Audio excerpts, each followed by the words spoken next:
Welcome to the New Mexico Suncast. Jim Williams with you, and I'm joined today by a person down in the southern part of the state, resident of Las Cruces, New Mexico, Juan Garcia, chairman of the Coalition of Conservatives in Action. Juan, welcome. How are you? I'm doing fine. Thank you. Thank you for having me. Well, I appreciate you taking your Friday afternoon to talk to us. I hope you have a nice weekend plan, but I want to jump right into it. Tell us a little bit about, as the chairman of the Coalition of Conservatives in Action, tell us a little bit about your organization and why you decided to get involved as an advocate. So, we are a nonpartisan organization, community advocacy. We focus on local issues. We stray a little bit into the state, and there's not a whole lot that we can really influence at the federal level. But part of the reason why I got involved with this organization, we actually were the Hispanic Coalition of Conservatives. That was like about 4+ years ago, and I wasn't happy with the quote Hispanic portion. I wanted to appeal and deal with everybody, and not by color, not by race, and so forth. And so we decided to form what we have, CCIA today. We, we're not, we welcome Democrats, we welcome Republicans, we welcome whoever it is. We are not aligned, not stress, not aligned with any party. So because sometimes the issues fall on the red side, sometimes the issues fall on the blue side. So we want to have that flexibility to be able to go in any direction that we feel is necessary. What drew you into getting involved in the political process? I had no intention, I had no desire, absolutely none whatsoever. This is in about 2020, 2019, 20.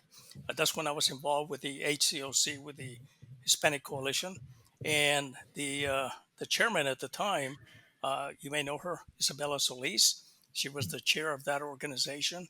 She was going to run, I believe, at the time for lieutenant governor or some other position, and somehow or another convinced me that I should get involved.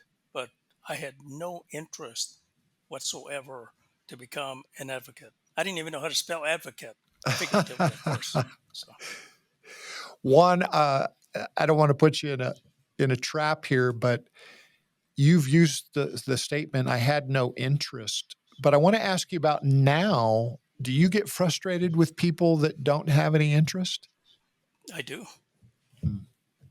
I do.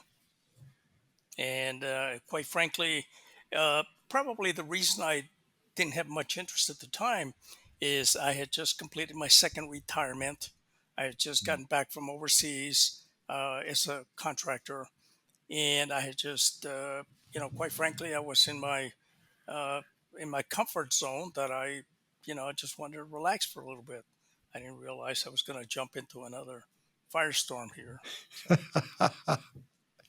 Well, we're glad to have you in the firestorm.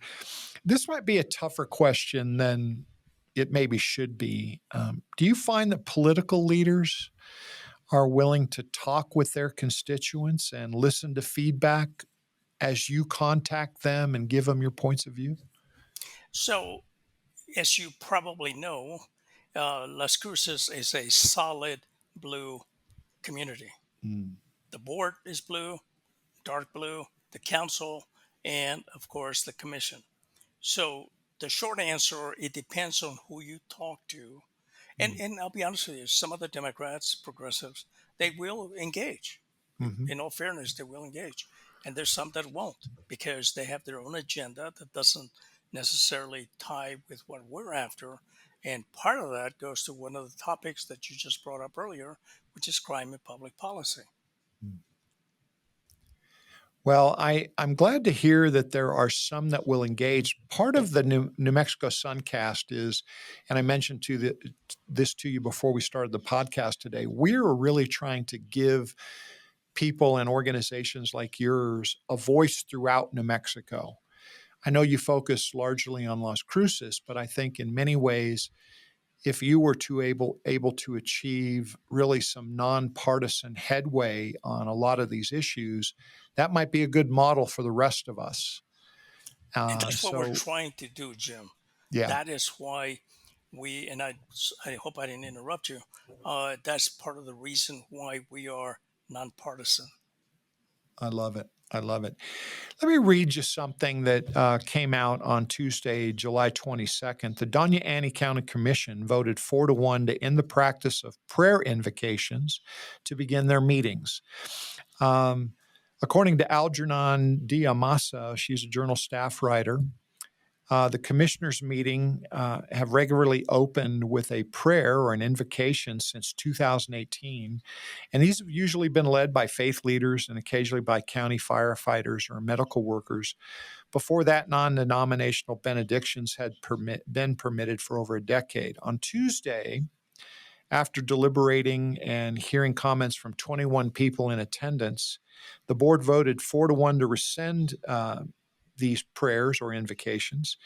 And I just wanted to ask you if you were surprised by these actions. Not at all. I knew it was coming.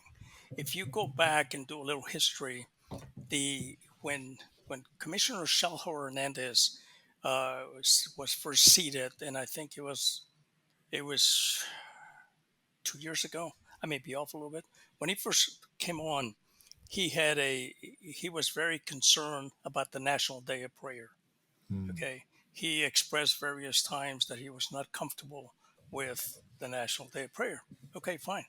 So in the past, at least my memory, okay, uh, the National Day of Prayer took place. I think it was in April, May, somewhere in that time frame, and at least the once or twice that I attended, it's not a problem. As soon as the commissioner came on, it became an issue. Hmm. Okay, he voted to keep the National Day of Prayer off the agenda. Fast forward to this year, Commissioner Sanchez, Commissioner Reynolds, also in addition to Commissioner Damaris, I believe that's how I pronounce the name, also voted to not include the National Day of Prayer on the agenda.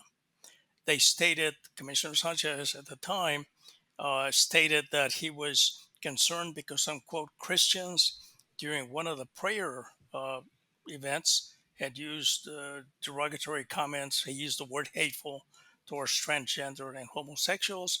So he said he could not vote for that and support it.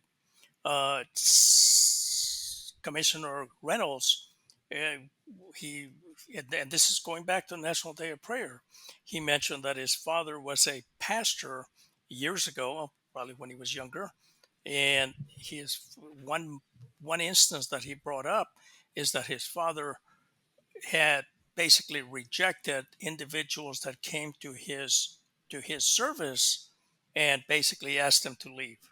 Hmm. So when they put those words together and they voted against the National Day of Prayer, it was just a step in that direction that they would remove prayer from the agenda.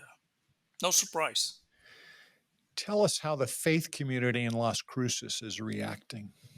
So let me just add one more topic, one more comment, if I could, to what I Sure. just said.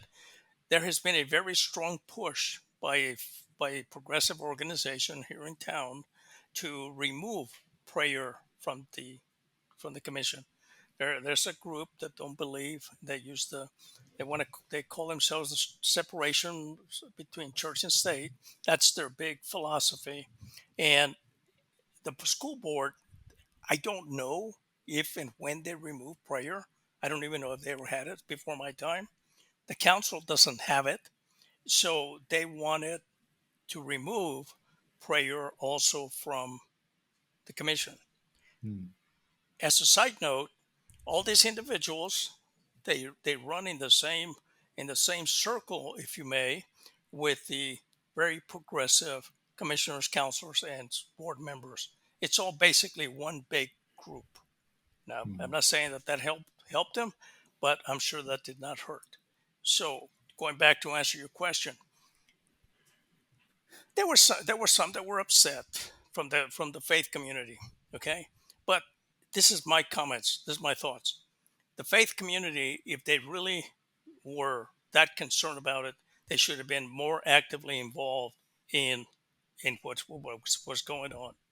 We knew it was coming. We have tried, and I'm talking about we, CCIA, has tried in the past, the last 2 or 3 years, because we have a group. It's called Faith Outreach. We have been trying very hard to get the faith community, I'm talking about pastors and so forth, to get involved with us and help us advocate for situations like this. We have had near zero Mm, engagement from that mm. side. So here we are. I've had many people tell me as a voter that the people that are in office we deserve because they're there because that's who we voted for, or we didn't vote. Those are kind of the two options, right? And Yes. I don't hesitate a minute to say, because I'm part of the faith community, I don't hesitate for a minute to say, we know it's a fact that only half of the faith community, regardless of Christian denomination, Islam, LDS, whatever denomination you want to mention, only half of us are registered to vote. And the really sad part is, especially during the primaries, is less than half of the registered voters in the faith community actually vote. So I agree with you. I mean, we need to be aware of what's happening and so on and so forth. And in the same breath, and this is really about what you think, but um, you know, I believe that the result of taking prayer out of schools, which happened really on a federal level, has actually increased the amount of prayer in schools in the faith community. And I'm personally hoping that same thing happens here. I'm hoping that there's always people that will be praying for every community. I'm hoping there's people, people in the transgender community, people in the Christian community, people in the motorcycle community, in the car show community, you name it, however groups identify themselves, we all need prayer. And I hope that there are people that will faithfully pray. That's just my own view. So I agree with you. But in my opinion, prayer without action, unless you have a very strong connection with somebody upstairs, um, I mean, to me, and again, trust me, I am not a pastor. I don't claim to know the Bible or anything like that. I mean, I have my personal views, my personal faith. But I believe that God uh, provides us the opportunity. It provides us the wisdom, provides us the knowledge, whatever the case may be. But it is up to us to get off our seats and do something. He's not going to do it for us. At least that's the way I see it. Mm, And from a layman's person view here, okay. yeah, I, Eh, I don't disagree. And I also would go a step further as to say that I think, even based on our conversation today, we know what we should be doing, right? exactly. And it's just a matter of getting it done. Um, I've got kind of a comprehensive question that, may take you a minute to answer. As a resident of Las Cruces, and I know all of these issues are vitally important, but I'm going to ask you a hard question. How would you prioritize the following issues in your community? Crime and public safety, homelessness, border security, education, economic development, and bringing healthcare workers back to New Mexico. Those are 6 things that I know are all vital. But how would you prioritize based on what you know about Las Cruces? So I would consider crime and public issues along those lines as a key, because that's like a catalyst.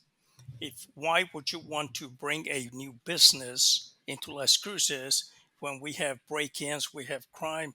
I mean, we have been involved in with small businesses for the last 4 years with the large amount of crime. So right off the bat, crime and economic development, they kind of on different sides. Crime and kids, juveniles, the rise in juvenile crime in the schools is horrible. It is terrible. I mean, we've had various reports from our LCPD chief, who has indicated it's gone. We just had a massacre at Young Park, what, 3, 4, 5 months ago, Mm, where we had three kids that were killed, and what, 11, 10, 11, 12, whatever the case was, that were shot.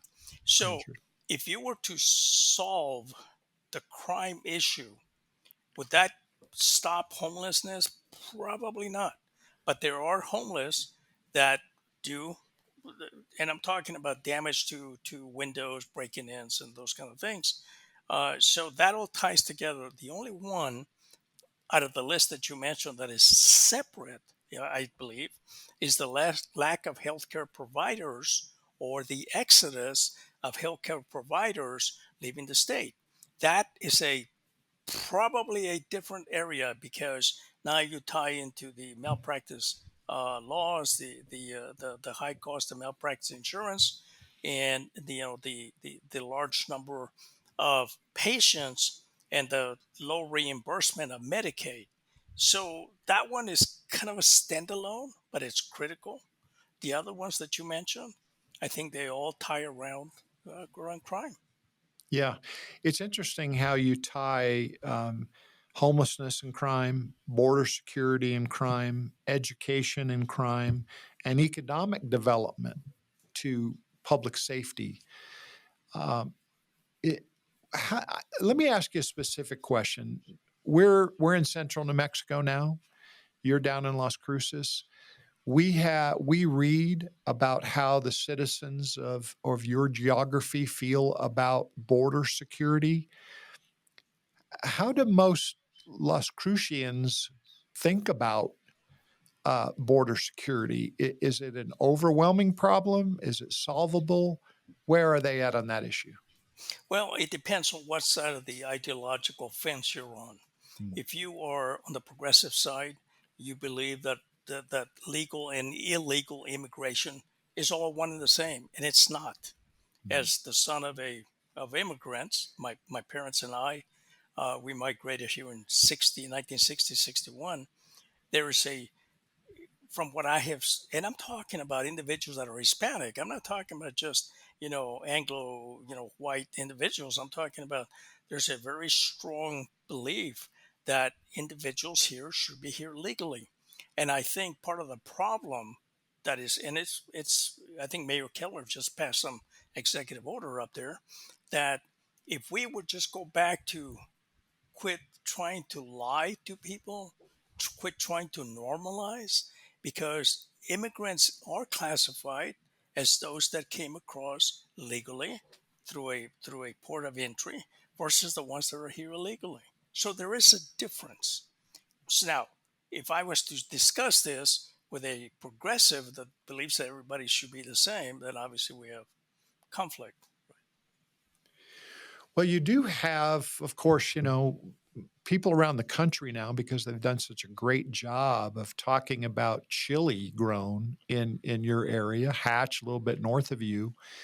A lot of people know about the geographical part of New Mexico that produces the greatest green chili in the world.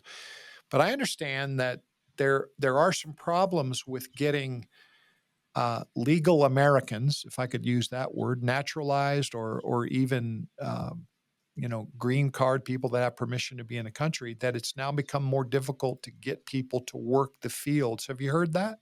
Yes, of course. And you know what? There is no argument about that. But Mm, the question goes back. Are you going to turn an eye to this folks and allow the other ones not to?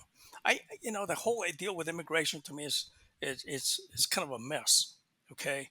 I mean, we should not be at this point in time, from the time that I was a kid, which was 1960, that's about 65 years ago, and this should have been easily resolved if, in fact, there's a need for folks that are going to pick chili or whatever.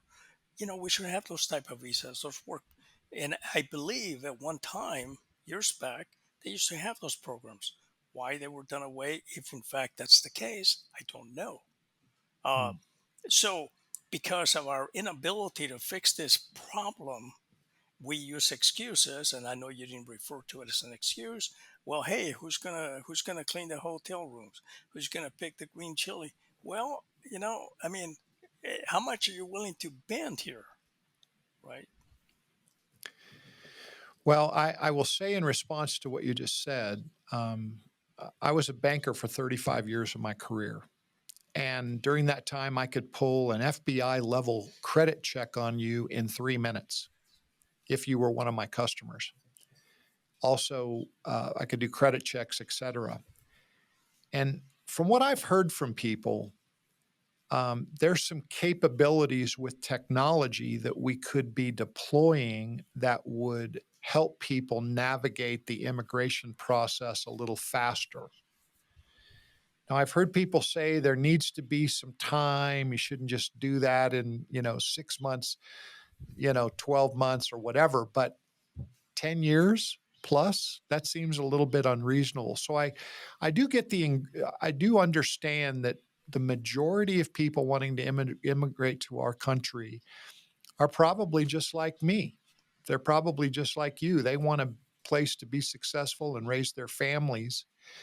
And I'm not saying they should commit a crime and illegally immigrate, but the alternative might be a little bit unreasonable right now. Legal immigration seems more difficult than it should be. And that could very well be, Jim. When my parents and myself migrated here, I believe, and I just spoke to my dad recently on the subject. I believe it took about 2 years, Mm. okay, give or take. Now, keep in mind, back in 1959, 1960, there was no Wi-Fi and those other things. My parents were extremely poor living in Mexico, and I remember part of this having to, catch a bus that was, overfull, uh, take a ride up to Monterrey, which I think was where the consulate was, one of the consulates, and back and forth and those kind of things. I understand that, and again, I'm not blaming the individuals coming here because I know, just like my parents, they wanted a better life, which I understand. The point is that we as a society now are picking and choosing and decided that we want to blur the legal side and the illegal. It needs to be fixed. Yes. We need a solution.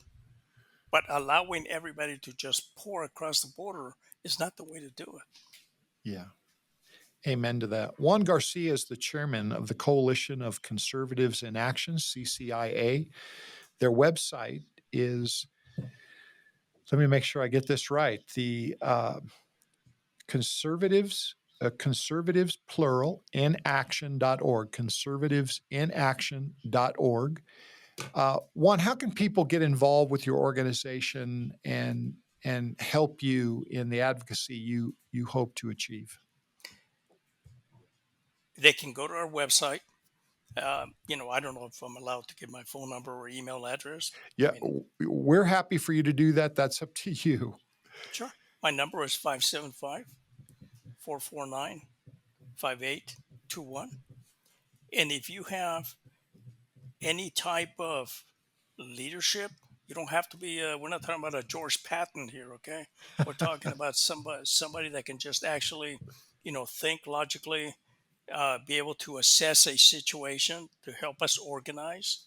If you don't want to lead, if you know how to use a computer, look at the agenda at the commission, at the council, what have you, can you write letters to the council? If you can help in anything, and the reason we call ourselves conservatives in action, in action, is because we want to do something. We're not a club that wants to just sit there and meet once a month and talk Mhm. about the weather or what have you. Well, I hope you're not getting together talking about those Aggies, Juan. No, we never talk about those kind of things. It's I no no we're very focused, and I have a great leadership team that works with me because we have an organization that we're very focused Mm. on the issues. Well, I didn't mean to bait you, but I'm an old Lobo. My second favorite team is the Aggies in all sports, but I always root for the Lobos. And had some great times over the year talking to people about it. So, Juan, we're so appreciative that you joined us. Again, the invitation is open to please make the NM Suncast and the New Mexico Sun Newswire part of your news delivery program. We'd like people all around the state to know who you are and what you're doing. Thank you. Thank you for joining us.